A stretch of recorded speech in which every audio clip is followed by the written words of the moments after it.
អ្នកដើរលេងបារាយស្ដាប់ឲ្យជាចង់ញ៉ាំរបបឆ្ងាញ់គុំអាលដើរឆ្ងាញ់គុំអាលដើរហួរឈប់សិនមិត្តភក្តិនេះមានរបបពិសេសបើមិនចូលសាប្រយ័ត្នតែស្ដាយក្រោយមកដល់បារាយទឹកថ្លាកុំភ្លេចរោគផ្លាកស្រីឈឿមមន់អាំងស្រែស្រែមន់អាំងស្រែស្រែឈ្ងុយដល់បេះដូងគ្រាន់តែឃើញក៏ចង់ញ៉ាំភ្លាមសាច់មន់ឡើងណែនស្បែកឡើងស្រួយរយគ្រឿងចូលជ្រៅអាំងលើភ្នក់ភ្លើងស្បែកឡើងស្រួយរយគ្រឿងចូលជ្រៅអាំងលើភ្នក់ភ្លើងក្លិនឈ្ងុយបោកបក់ហៅភ្ញៀវឲ្យហក់ចូលមិនត្រូវ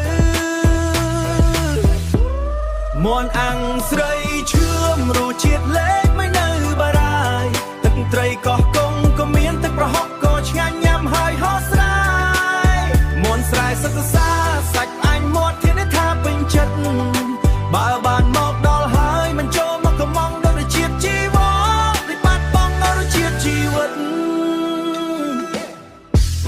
មើលចោះភ្លើងឆេះរងើខ្លាញ់ហូរតក់លើសាច់ពណ៌មាសក្លិនឈ្ងុយភាយដាក់អារម្មណ៍អ្នកដើរលេងឲ្យឃ្លានមិនអាចរេរៀង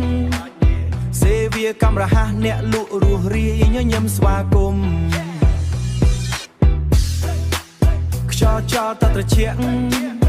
សេវាកម្មរហ័សអ្នកលក់រស់រាយញញឹមស្វាគមន៍អង្គុយញ៉ាំមាត់ទឹក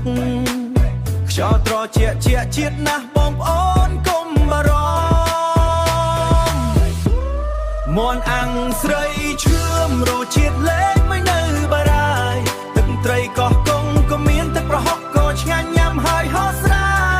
យមន់ស្រែសិក្សាសាច់អញមាត់ធានាថាពេញចិត្តបើបានមកដល់ហើយមិនចូលមកកំងដល់ជាតិជីវ៉ាដូចបាត់បង់ដល់ជាតិជីវិតកុំភ្លេចណាមកបារាយទឹកថ្លារកតែមន់អាំងមួយប្រចាំកាយជួបគ្នានៅទូកស្រីឈឿម